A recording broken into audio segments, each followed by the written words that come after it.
Hi, everyone, and welcome to the preview show delivered by FedEx. I'm Marty Snider from NBC Sports. This guy is Chris Rice from Kaulig Racing. How you doing, man? I'm doing Exciting great. win for Chase Elliott, right? I was going to ask you, how exciting was it on the racetrack? A lot of fun. I want to know from you what was more impressive, the fact that he passed Kyle Busch on the racetrack, who was arguably the fastest car, beat Martin Truex Jr., or that move in turn one when it started wheel hopping and having the savvy to knock it out of gear, save it, and keep the lead.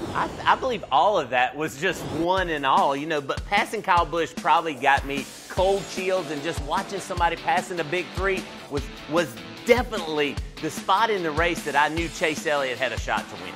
Well, no doubt, Chase worked so hard to get that win. I mean, you could tell when those guys were getting out of the car, they were just exhausted, all of them. But I want to know about Kyle Busch. They had the problem on pit road, couldn't get all the fuel in, had to go to the back almost, and ran back up to third. How impressive was that? It's crazy impressive. Kyle Busch continues to impress me each and every weekend, but to come from the rear to the front, I know how tough it is at Watkins Glen to pass those cars. Kyle Busch, every weekend, just continues to impress me. Going to Michigan this weekend, that is just the second win for Chevrolet this year. How much of a test is Michigan for the Chevrolet teams, and how significant to get back to victory lane? Well, it's huge, and yes, it was a test for Chevrolet. Their second win, Austin Dillon, their first win. I'm telling you, going to Michigan is going to be tough, but we watched Kyle Larson. We sit here and talked about it. He had his Chevy running up front all day in Michigan in the first race, so I'm telling you, this is going to be a test for Hendrick Motorsports. I feel like they're getting their cars better, watching Jimmy Johnson get that whole program better, so I'm excited to watch a race on Sunday. You talk about Michigan, and it really was a one-groove racetrack in June. What is it going to take to get that second groove in the racetrack, as what is a very fast, challenging track? Well, it's going to take the bottom to come in. We see the middle of the racetrack come in, but the bottom's going to have to come in. It's going to have to take somebody like a Kyle Busch that's passing some cars. It's going to take two wide racing. We've seen it time and time again be a one-lane racetrack, but your car has to handle well, and you got to have a lot of speed there. So if it's going to widen out, it's going to be late in the race. We talk about the Big Three all the time.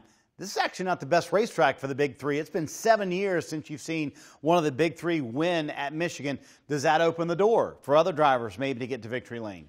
Yeah, this does open the door. We've seen in the spring with Clint Boyer taking two tires and it rained. You never know who's going to win that race. Kevin Harvick's crazy fast there. Do not forget about him. I know we're coming off a road course and we didn't talk much about him. Kevin Harvick's crazy fast. Kyle Busch is going to be fast.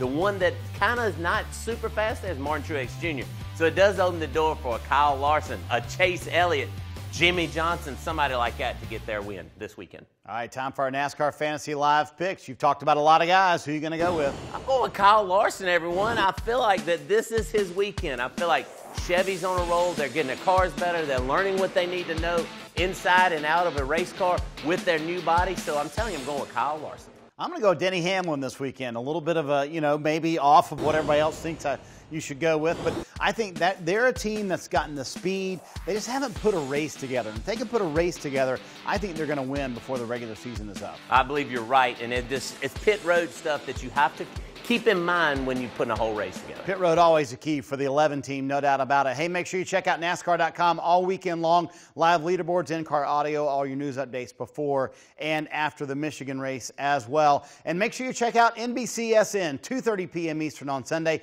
It's a Consumers Energy 400. Don't miss it.